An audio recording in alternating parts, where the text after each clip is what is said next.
ಪ್ರಿಯರೇ, ದಿನದ ಬದುಕಿಗೊಂದು ಕ್ರಿಸ್ತನ ಈ ದನಿ ನಮ್ಮೆಲ್ಲರಿಗೂ ಪ್ರೇರಣೆಯಾಗಲಿ. ಪೂಜಾ ವಿಧಿಯ ಸಾಧಾರಣ ಕಾಲದ 25ನೇ ವಾರ, ಸೆಪ್ಟೆಂಬರ್ 25, 2025 ಗುರುವಾರ. ಸಂತ ಲೂಕನು ಬರೆದ ಪವಿತ್ರ ಶುಭ ಸಂದೇಶದಿಂದ ವಾಚನ. 9ನೇ ಅಧ್ಯಾಯ 7ರಿಂದ 9ರವರೆಗಿನ ವಚನಗಳು. ಆ ಕಾಲದಲ್ಲಿ ನಡೆಯುತ್ತಿದ್ದ ಎಲ್ಲ ಸಂಗತಿಗಳು ಸಾಮಂತ ರಾಜ ಹೆರೋದನ ಕಿವಿಗೆ ಬಿದ್ದುವು. ಅವನ ಮನಸ್ಸು ಕಳವಳಗೊಂಡಿತು. ಏಕೆಂದರೆ ಯೋವಾನನು ಮರಳಿ ಜೀವಂತನಾಗಿ ಎದ್ದಿದ್ದಾನೆ ಎಂದು ಕೆಲವರು, ಎಲಿಯನು ಪುನಃ ಕಾಣಿಸಿಕೊಂಡಿದ್ದಾನೆ ಎಂದು ಇನ್ನೂ ಕೆಲವರು, ಪ್ರಾಚೀನ ಪ್ರವಾದಿಗಳಲ್ಲಿ ಒಬ್ಬನು ಮರಳಿ ಜೀವಂತನಾಗಿದ್ದಾನೆ ಎಂದು ಮತ್ತೆ ಕೆಲವರು ಹೇಳುತ್ತಿದ್ದರು.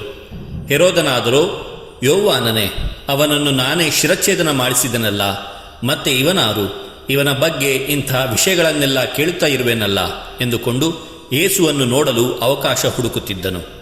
ಪ್ರಭುವಿನ ಶುಭ ಸಂದೇಶ. ಕ್ರಿಸ್ತರೇ ನಿಮಗೆ ಸ್ತುತಿ ಸಲ್ಲಲಿ. ಚಿಂತನೆ. ಸತ್ಯವನ್ನು ಮುಚ್ಚಿ ಹಾಕಬಹುದು, ಆದರೆ ಮನಸ್ಸಿನಲ್ಲಿರುವ ಸತ್ಯದ ಕೂಗನಲ್ಲ.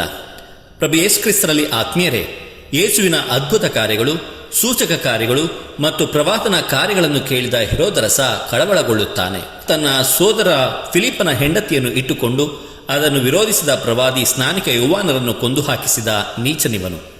ಯೇಸುವಿನ ಕಾರ್ಯಗಳನ್ನು ಕಂಡು ಸ್ನಾನಿಕ ಯೋವಾನನೇ ಮರಳಿ ಬಂದಿರಬಹುದೆಂದು ಭಯಪಡುತ್ತಾನೆ. ಯೇಸುವನ್ನು ನೋಡಲು ಆಶಿಸುತ್ತಾನೆ.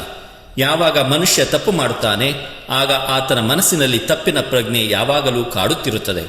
ಆದ್ದರಿಂದ ಒಳ್ಳೆಯವರಾಗಿ ಬಾಳಬೇಕು, ಸ್ವರ್ಗವನ್ನು ಪಡೆಯಬೇಕು, ಸತ್ಯವನ್ನು ಮುಚ್ಚಿ ಹಾಕಬಹುದು, ಆದರೆ ಮನಸ್ಸಿನಲ್ಲಿರುವ ಸತ್ಯದ ಕೂಗನಲ್ಲ.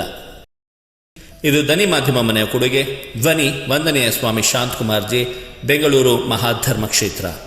ಪ್ರಿಯರೇ, ಈ ಚಾನೆಲ್ ಅನ್ನು ಸಬ್ಸ್ಕ್ರೈಬ್ ಮಾಡಿ ಪ್ರತಿದಿನ ದೇವರ ವಾಕ್ಯವನ್ನು ಆಲಿಸುತ್ತಾ ಅದನ್ನು ಇತರರೊಂದಿಗೆ ಹಂಚಿಕೊಳ್ಳಲು ನಮಗೆ ನೆರವಾಗಿರಿ. ಧನ್ಯವಾದಗಳು.